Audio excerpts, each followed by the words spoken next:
اج اسی بھی سویڈن اور ہائی لینڈ دے چوڑیاں نو عیسائیاں یہودیاں نو اے میسج اور پیغام دینا چاہنے ہیں اور تسی قرآن پاک نو جلا کے قرآن پاک دی بے حرمتی کر کے قرآن پاک نو مٹا نہیں سکدے، اس واسطے کہ اسی تے قرآن پاک دے سپارے بھی یاد کر لے، سورتاں بھی یاد کر لیاں، حروف بھی یاد کر لے، ادیاں زبراں زیراں نقطے شداں مداں بھی یاد کر لیاں۔ قرآن پاک اج ساڈے بچے بچے دے سینے دے اندر محفوظ ہے۔ اللہ دی قسم اٹھا کے آنا اس وقت 2.25 ارب دے قریب مسلمان نے، لیکن کدے بھی کسے مسلمان نے کدے کسے دی مذہبی کتاب نو جلا کے او دی بے حرمتی نہیں کیتی۔ کیوں؟ اسی کسے دی دل آزاری نہیں کرنا چاہتے، لیکن لوگاں نو دعوت فکر ضرور دینے آ کہ آج دے دور دے اندر اگر نجات چاہتے ہو، کامیابی چاہتے ہو، تو پھر اللہ دی کتاب قرآن دی طرف آ جاؤ، دین اسلام دی طرف آ جاؤ، محمد الرسول اللہ دے متبع بن جاؤ۔ انشاءاللہ دنیا دے اندر بھی کامیابی ہے، آخرت دی اندر بھی کامیابی ہے۔ لیکن میرے محترم بھائیو، جیڑا بھی کوئی انسان قرآن پاک دی بے حرمتی کردا ہے، شاعر اسلام دی بے حرمتی کردا ہے، محمد الرسول اللہ دی بے حرمتی کردا ہے، وہ انشاءاللہ دنیا تے بھی ذلیل اور رسوا ہوئے گا، اور کل قیامت نو بھی انشاءاللہ وہ ذلیل اور رسوا ہوئے گا۔ سب تو پہلا عذاب اودے تے اے مسلط ہوئے گا کہ اللہ رب العالمین اودے تے دنیا تنگ کر دیں گے۔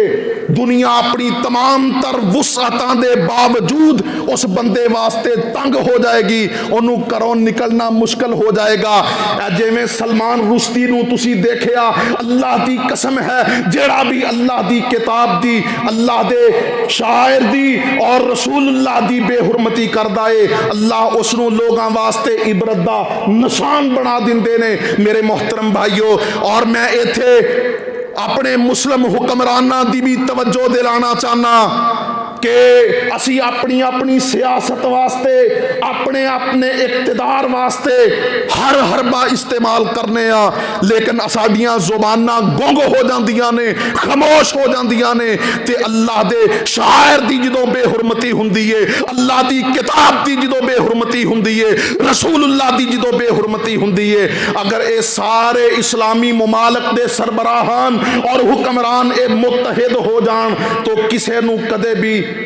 نبی علیہ السلام دی، شاعر اسلام دی، کتاب اللہ دی بے حرمتی کرنے دی جرت پیدا نہیں ہو سکتی۔ لیکن یاد رکھو، اگر اسی اپنا کردار نہ بھی ادا کیتا، مسلم حکمرانہ نے اپنا کردار نہ بھی ادا کیتا، اللہ دی قسم ہے اللہ نو اپنے دین دی حفاظت واسطے، اپنے کتاب دی حفاظت واسطے، اپنے شاعر اسلام دی حفاظت واسطے کسے دی مدد دی لوڑ نہیں ہے۔ اللہ رب العالمین ساڈے مسلماناں دی حفاظت فرمائے، اللہ قرآن پاک دی حفاظت فرمائے، شاعر اسلام دی حفاظت فرمائے، اور اللہ رب العالمین ساڈے اندر غیرت مسلم بیدار کر دے، غیرت مسلم زندہ کر دے۔ وآخر دعوانا ان الحمد للہ رب العالمین۔